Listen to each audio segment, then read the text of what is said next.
اعوذ باللہ من الشیطان الرجیم بسم اللہ الرحمن الرحیم سبحان اللہ و بحمدہ سبحان اللہ العظیم اللہم صلی علی محمد وعلی آل محمد۔ معزز ناظرین، السلام علیکم ورحمۃ اللہ وبرکاتہ۔ خاکسار آج جس کامنٹ کا جواب دینے جا رہا ہے، اس میں جو ہو از ریئل محمد، مرزا غلام احمد اور محمد صلی اللہ علیہ وسلم، اس کامنٹ میں اس شخص نے یہ بتانے کی کوشش کی ہے کہ نعوذ باللہ حضرت مسیح موعود علیہ الصلوۃ والسلام کیا لکھ رہے تھے ان کو پتہ نہیں تھا، اور رسول کریم صلی اللہ علیہ وسلم کے متعلق جماعت احمدیہ مرزا غلام احمد قادیانی علیہ الصلوۃ والسلام ہی کو جو ہے اصل محمد مانتی ہے، اور جو حوالہ انہوں نے دیا ہے براہین احمدیہ حصہ پنجم سے، وہ حوالہ صرف ایک لائن پیش کیا ہے حسب معمول ہمیشہ کی طرح، اور تمام کے تمام صفحات کو کھا لیا ہے، اور میں تمام صفحات آپ کے سامنے پڑھ کر پیش کرتا ہوں، جس سے یہ پتہ چلے گا کہ یہ شخص کس قدر عیار اور مکار ہے،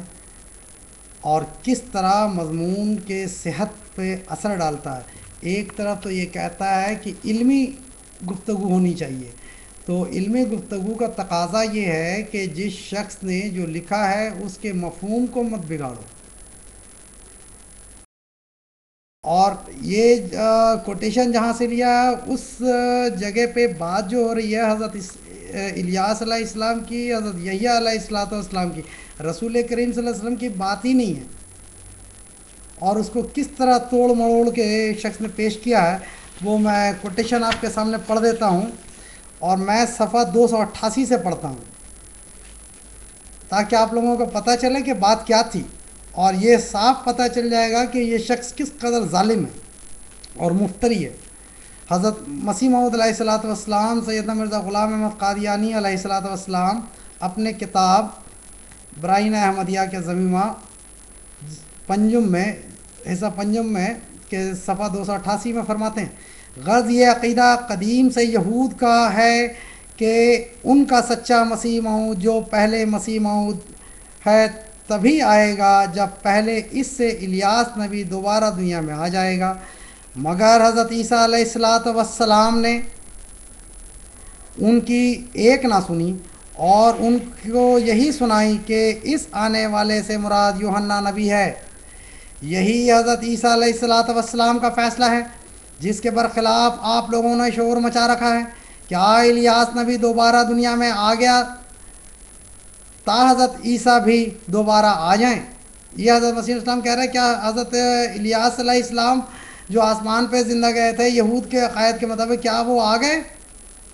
کہ وہ لوگ کہہ رہے تھے کہ پہلے وہ آئے گا اس کے بعد مسیح موعود، اور آج کے مسلمان کہتے ہیں کہ عیسیٰ ابن مریم پہلے آسمان سے نازل ہوگا اس کے بعد مسیح موعود۔ یہ اس کانٹیکسٹ میں بات ہو رہی ہے، یہاں بعثت ثانیہ کا ذکر ہی نہیں ہے۔ حضرت کتاب میں آگے لکھتے ہیں مرزا صاحب، حضرت عیسیٰ بھی دوبارہ آ جائیں گے، بلکہ اگر کسی شخص نے دوبارہ دنیا میں آنا جائز ہے، اگر کسی شخص کا دنیا میں دوبارہ آنا جائز ہے تو اس سے حضرت عیسیٰ سچے نبی نہیں ٹھہر سکتے، اور ان کی نبوت باطل ہوتی ہے، کیونکہ اس صورت میں ماننا پڑتا ہے کہ انہوں نے ناحق اپنی بات بنانے کے لیے یحییٰ نبی کو الیاس بنا دیا، ورنہ الیاس ابھی آسمان سے نازل نہیں ہوا تھا۔ کیا عقل مند کے لیے الیاس نبی کے دوبارہ آنے کا قصہ، جس کی وجہ سے کئی لاکھ یہودی حضرت عیسیٰ کو رد کر کے واصل جہنم ہو گئے، عبرت کا مقام نہیں، جبکہ الیاس نبی جس کا آسمان سے نازل ہونا حضرت عیسیٰ کے دعویٰ کی سچائی کے لیے ایک علامت مقرر کی گئی تھی، آسمان سے نازل نہ ہوا، تو اب وہی راہ اس زمانے کے مسلمان کیوں اختیار کرتے ہیں جس کی وجہ سے پہلے اس سے یہودی کافر ہو گئے؟ اگر آسمان سے نازل ہونا سنت اللہ میں داخل ہوتا تو الیاس کی راہ میں کون سے پتھر پڑ گئے تھے کہ باوجود خدا تعالیٰ کی کتاب میں اس کے نازل ہونے کا وعدہ تھا پھر بھی نازل نہ ہو سکا، اور حضرت عیسیٰ علیہ الصلوۃ والسلام کو یہودیوں کے مقابل پر شرمندگی اٹھانی پڑی، اور آخر یحییٰ نبی کو الیاس نبی کا مثیل ٹھہرا کر یہودیوں کے بکواس سے پیچھا چھڑایا۔ پھر آگے فرماتے ہیں مرزا صاحب، سو ہمارے مخالفوں کو الیاس نبی کے دوبارہ آنے کی پیش گوئی سے سبق حاصل کرنا چاہیے. ایسا نہ ہو کہ یہودیوں کی طرح ان کا انجام ہو، مگر مماثلت پوری کرنے کے لیے یہ بھی ضروری تھا کہ جیسا کہ ان سے پہلے یہودیوں نے حضرت الیاس کے دوبارہ آنے کے بارے میں حضرت عیسیٰ علیہ السلام کی تصریح اور وضاحت سے حضرت عیسیٰ علیہ السلام کے وجود سے حضرت عیسیٰ علیہ السلام سے بہت جھگڑا کیا تھا اور ان کو بے دین اور کافر ملی ٹھہرایا تھا. اسی طرح حضرت عیسیٰ کے دوبارہ آنے میں ان لوگوں کا مجھ سے بھی جھگڑا ہوتا ہے. یہ نادان سمجھتے نہیں کہ جس شخص کے دوبارہ آنے کے لیے روتے اور مجھے گالیاں نکالتے ہیں وہی میرے دعویٰ کی ان پر ڈگری کرتا ہے، کیونکہ بینہ اس بیان کے مطابق جو حضرت عیسیٰ علیہ السلام کے دوبارہ آنے کے بارے میں ہیں ان لوگوں کے سامنے پیش کرتا ہوں. یعنی جس طرح یہود کہہ رہے تھے کہ پہلے ایلیا نبی آئے گا، الیاس نبی آئے گا، اس کے بعد ہی مسیح موعود آئے گا، اور آج کے مسلمان ان یہود کے نقش قدم پہ چلتے ہوئے پہلے یہ کہہ رہے ہیں کہ وہ عیسیٰ ابن مریم آئے گا، اس کے بعد ہی مسیح موعود آئے گا. اس بات کو سیدنا مرزا غلام احمد قادیانی مسیح موعود مہدی موعود علیہ السلام پیش کرتے ہیں کہ دیکھو وہ جو معاملہ ہے وہی میری ڈگری، وہیں سے میں سند لے رہا ہوں کہ آج بھی وہی ہو رہا ہے اس دور کے میں بھی. پھر آپ آگے فرماتے ہیں ہمارے مخالف سخت شرمندہ اور لاجواب ہو کر آخر کو یہ عذر پیش کر دیتے ہیں کہ ہمارے بزرگ ایسا ہی کہتے چلے آئے ہیں، نہیں سوچتے کہ وہ بزرگ معصوم نہ تھے، بلکہ جیسا کہ یہودیوں کے بزرگوں نے پیش گوئی کے سمجھنے میں ٹھوکر کھائی اور بزرگوں نے بھی ٹھوکر کھائی،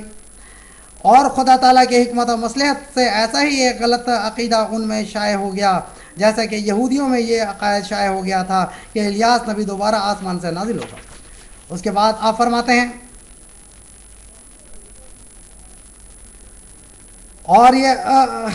عقیدہ سربستہ کہ الیاس نبی کے دوبارہ آنے سے کوئی اور نبی مراد ہے، نہ یہ کہ در حقیقت الیاس ہی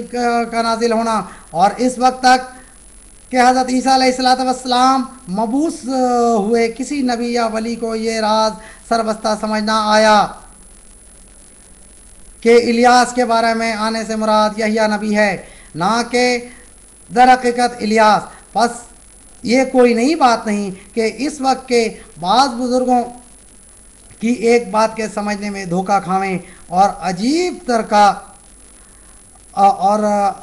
عجیب تو یہ ہے کہ اس مسئلہ میں ان بزرگوں کا اتفاق نہیں. بہت سے ایسے علماء گزرے ہیں کہ وہ حضرت عیسیٰ کی وفات کے قائل ہیں، ان میں حضرت امام مالک رضی اللہ تعالیٰ عنہ بھی ہیں، جیسا کہ لکھتے ہیں یعنی حضرت عیسیٰ علیہ السلام کے بارے میں یہ اختلاف ہے کہ وہ زندہ ہے یا مر گیا، اور مالک رضی اللہ تعالیٰ عنہ نے کہا کہ وہ مر گیا. اور محی الدین ابن عربی صاحب نے اپنی ایک کتاب میں جو ان کی آخری کتاب ہے لکھتے ہیں کہ عیسیٰ تو آئے گا مگر بروزی طور پر، یعنی کوئی اور شخص اس امت کا عیسیٰ کی صفت پا آ جائے گا. صوفیوں کا یہ طے شدہ مسئلہ ہے کہ بعض کاملین اسی طرح پر دوبارہ دنیا میں آتے ہیں کہ ان کی روحانیت کسی کے اوپر تجلی کرتی ہے، اور اسی وجہ سے وہ دوسرا شخص گویا پہلا شخص ہی ہوتا ہے. ہندوؤں میں بھی ایسا ہی اصول ہے اور ایسے آدمی کا نام وہ اوتار رکھتے ہیں. یہ بات حضرت ابن عربی رضی اللہ تعالیٰ عنہ کے اور حضرت امام مالک رضی اللہ تعالیٰ عنہ کے متعلق حضرت مرزا صاحب بیان کر رہے ہیں، اور اس واقعہ کو یہ بدبخت شخص کس طرح بیان کرتا ہے کہ دیکھو وہ ہندوؤں کا فلسفہ آواگمن ہے. یہاں پہ یہ عقائد کی بات ہو رہی ہے، یہاں پہ بعثت ثانیہ کا ذکر ہی نہیں ہے، لیکن یہ شخص کس طرح توڑ مروڑ کے پیش کرتا ہے اور پھر کہتا ہے کہ علمی گفتگو. کس علم کی باتیں کرتے ہیں آپ؟